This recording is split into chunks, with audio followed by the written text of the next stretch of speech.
Revelation awaits an appointed time.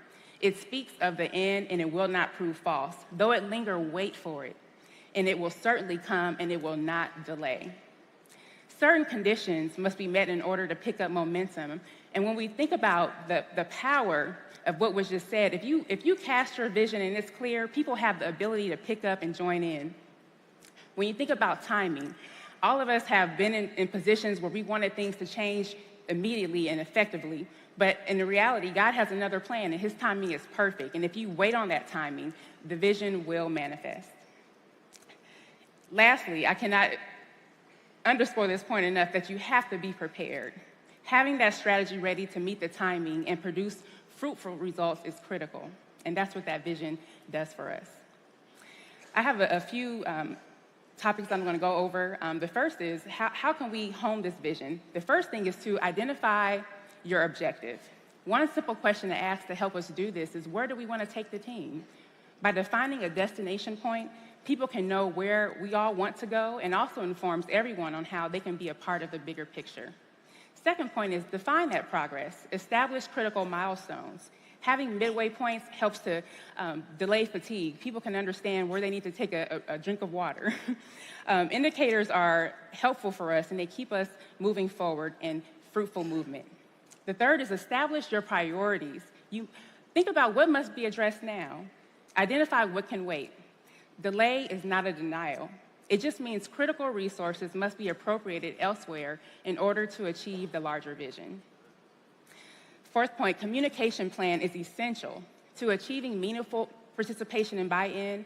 It's an essential ingredient to create momentum. People can't go with you if they don't know where you want to go, so communicating often is critical in order to get that momentum. Number 5 is identify obstacles in advance. We have to be tactical when we're affecting change. We have to know that there will be opposition. There will be people that don't want to go in a new direction. That's natural. So ensure that you have mapped that out. The 6th is formulate your navigation plan. As I just said, you need to be able to navigate over your obstacles and through them. Number 7 is stay focused and informed. And this is really essential for the leader. When you're in a position, when you're leading people, places, or things, people will have their own agenda. And it may be good, but it may not be God. You have to ensure that the vision that you've set out is where you're going and that you dedicate your critical resources to moving that forward. Now, I wish I had arrived at some of these conclusions based on successes, but the reality is I've encountered my share of setbacks, obstacles, attacks, but I've learned that they weren't defeats, they were delays. And they were crafted to force me to grow in areas that I didn't know needed to be developed. Perceived delays, quote unquote, are imminent and they're a part of the process, so expect them and plan for them. And remember, once again, that vision will manifest itself at the right time. What seems like a delay is, in this space, is where you have an opportunity to adjust and to be able to activate. Many people abandon the vision at this critical point because they believe that they failed. And you do not fail unless you quit. This is where you keep going. Change will certainly come. I've definitely encountered my share of obstacles serving a city that was plagued with generational and institutional corruption and mismanagement. There is no easy fix.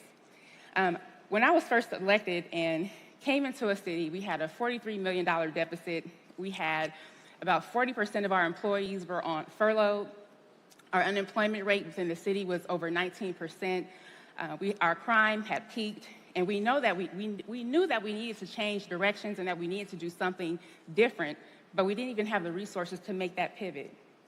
And so what I did was I assessed what were the critical things that needed our attention and resources, and then I directed the organization. And also the biggest thing that we did was collaboration, bringing stakeholders together toward this vision. Next, thank you. Next, please. Thank you. Tackling change. Challenging the status quo.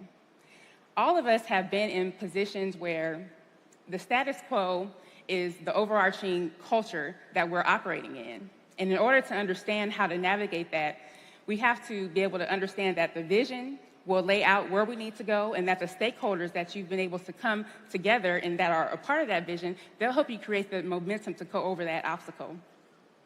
It's a key indicator that you're on the right track to affect change. if you aren't encountering resistance and you aren't challenging systems and paradigms, and you're keeping things the same.